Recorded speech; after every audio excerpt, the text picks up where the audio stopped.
Today marks 20 years since NATO started its bombing campaign against then Yugoslavia. What NATO claimed was a humanitarian operation to help the country's separatists, locals saw as a regime change campaign in which thousands were killed. NATO became involved in Yugoslavia in March 1999 after sectarian tensions between Serbians and Kosovan Albanians became violent. The alliance backed the latter. Without any UN mandate, NATO bombed Yugoslavia for almost 3 months in a row, leaving many parts of Serbia devastated. Well, this Sunday, people took to the streets of Belgrade, the former Yugoslav capital. They condemned the NATO bombing that ended Serbia's rule over a territory that many who gathered still view as their nation's historic heartland. RT America correspondent Alex Mikhailovich has more now on the anniversary of the conflict.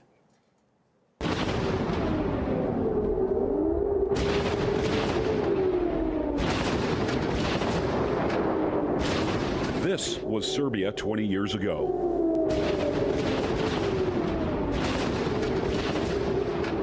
On March 24th, 1999, a ruthless NATO campaign against the small Balkan nation began. I was there at the time, so I'm going to take you through a bit of a personal journey. At that time, I was living here, Serbia's third largest city, Novi Sad, which seemed to be 1 million miles away from the battles in Kosovo. That very evening, I was chilling out on the couch, watching TV with my dog, when suddenly the earth started shaking and the sky turned a bright red. Without warning, the airstrikes had begun. After the first explosion, I ran down these stairs, trying to get out of the house, not knowing where the next bomb was going to hit. And second, I stopped out this door, looked up in the sky, and there was a cruise missile flying over the house over there. Seconds later, another explosion. That Tomahawk missile hit a target in the hills above Novi Sad.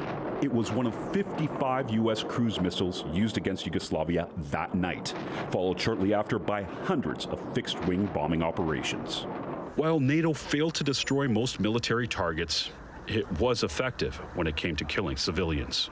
This is the city of Niš in southern Serbia. It's the location of one of the most serious bombings of the NATO campaign. The event happened May 7th, 1999. Cluster bombs dropped, 15 people dead. In the middle of the day, one of those bombs killed a 27-year-old woman who was 7 months pregnant.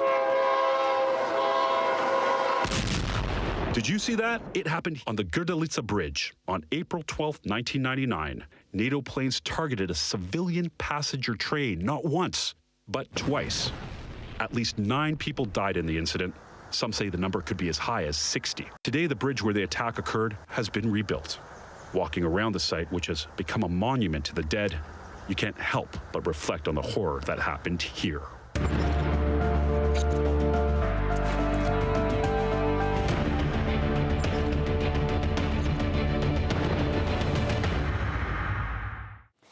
NATO claimed that its actions were motivated by, quote, numerous human rights violations in Kosovo. The alliance says that its airstrike campaign achieved its goal, which was to halt any military activity and repression in the region. We spoke to Dr. William Novick, who was working in Yugoslavia with a team of US doctors and nurses in March 1999. We asked him about his experience on the day the bombing began. The air raid signals started going off not long after sundown, and the bombs started dropping within a few minutes after that. We were at a very critical juncture on operating on this child, and I looked up from the child's chest and said, listen, you know, my country, for whatever reason, is bombing your country tonight, and a number of your countrymen are going to die, but this child that is on the table, that is 10 days old, is not going to die tonight. We're going to take this child safely downstairs, and then all of you can go home to your families. I want to tell you that that was one of the most horrific nights that I've experienced.